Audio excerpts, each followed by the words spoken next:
I'm surprised no one said this yet, but good morning, true believers. My name is Danny, as Steve said, and I'm the marketing director at Critical Care Comics. We're a local charity, and we deliver comics to sick kids in hospitals while dressed as superheroes. And I'm so very honored to be able to speak here today on behalf of our charity to celebrate Stan Lee. There's so much that could be said about Stan Lee, but most of it's already been said, and most of us here pretty much already know all of it. The only thing I know that I can say that hasn't been said is that Critical Care Comics would not exist if it weren't for Stan Lee. Because without Stan Lee, there's no Spider-Man, there's no X-Men, there's no Hulk, Black Panther, Fantastic Four, or Ant-Man, and that's hardly even naming a few. Heck, there's probably not even a Marvel Comics without Stan Lee, at least not the way it is today. And you see, the reason Stan Lee and all of his contributions are so important to me go beyond simply being a fan. My close friend and the founder of Critical Care Comics, Jason Golden, was diagnosed with leukemia at the end of his sophomore year of high school. He even remembers the comic he was reading the day he found out. It was X-Men number 7. And his first blood transfusion, he was reading X-Men number 10. Those comics and those stories provided Jason with moments that were an escape, if only for 28 pages. And those moments were only possible because of Stan Lee. Jason would go on to miss his entire year, junior year rather, of high school battling cancer. But he wasn't alone. Every Wednesday, his parents would go to the comic shop and pick up his latest books. And in between those visits, they'd go to the local Circle K and pick him up some comics off the spinner rack. While Jason was fighting off nausea from his medication, Spider-Man was fighting the Sinister Six. And as Wolverine was losing his hair in Wolverine number 59, Jason was losing his from chemotherapy. Jason read countless Marvel titles and others over the course of that year from his bed. And while he experienced difficult times, when he was alone or depressed or just downright felt crappy, those moments with his comics would cause the beeping from the IV machines to fade out, the pain from the chemo to subside, and for just a few moments, he was standing side by side with Spider-Man, Wolverine, and the X-Men, or whatever other characters were in the comic he was reading at the time. In a lot of ways, Jason believes that Stan Lee, those comics, those characters, and all of those moments of escape helped save his life. And again, none of those moments would be possible without Stan Lee. Jason would go on to defeat cancer, and years later, he'd amassed quite the large collection of comics, most of which were from the 90s. And as everyone knows here, they printed a ton of those books, so they didn't really have any monetary value, but they had a ton of sentimental value. And one day in the waiting room of a hospital, Jason realized what he wanted to do with those comics. He wanted to pay the experience forward and use those comics for what would become the first Critical Care Comics visit.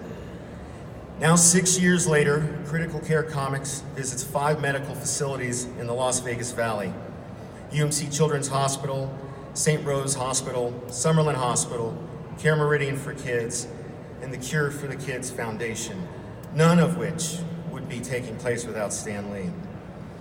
This past Friday afternoon, Jason and I were fortunate enough to participate in a very special hospital visit with several of our cosplay volunteers who are here today. Now, we already visit the Cure for the Kids Foundation every month and deliver well over 1,000 comic books there every single time. But what made Friday's visit so special was thanks to the organizer of the Great American Comic-Con, Chandler Rice. We were able to bring the experience of a Comic-Con to the children at the Cure for Kids Foundation. I watched as Randy Amberlin, the Spider-Man artist, taught some of the children there how to draw Spider-Man, and I was extremely moved to see how excited one little boy in particular got when he did a pretty damn good job at drawing Spider-Man after just one lesson. I was even more in awe when I watched Randy draw Spider-Man step by step for a little girl as she was getting her chemo treatment. I was fortunate enough to witness legendary artist Alan Bellman draw Captain America for another child receiving her chemo treatment. And then I watched him personally give away toys to each and every single one of the children there. Jason and I were even lucky enough to share some heartwarming conversations with Tom DeFalco. People who helped shape our lives we're now helping us and our charity bring an escape to children desperately in need of one. And none of this, absolutely none of this, would have been possible without the influence that Stan Lee had on all of our lives. Stan Lee had a way of writing characters like Spider-Man in a way that almost anyone could relate to, and often in a way that inspired you to do the right thing.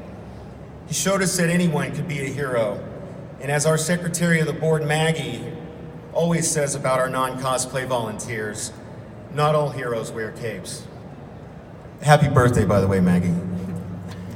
Stan Lee famously wrote that in this world, with great power, there must also come great responsibility. I very much believe this is how Stan Lee lived his life. He gave so much to the world, and he understood the weight of that responsibility, whether it was by co-creating the first mainstream black comic book superhero, Black Panther, or using his soapbox as a platform to speak against bigotry, racism, and other forms of hatred, and rather for the power of love, tolerance, and acceptance. Stan Lee showed us that he truly believed in those words, that with great power, there must also come great responsibility. Personally, I grew up loving Spider-Man, if you couldn't tell, and much of who I am as a person was shaped by the moral lessons I learned from Peter Parker and friends.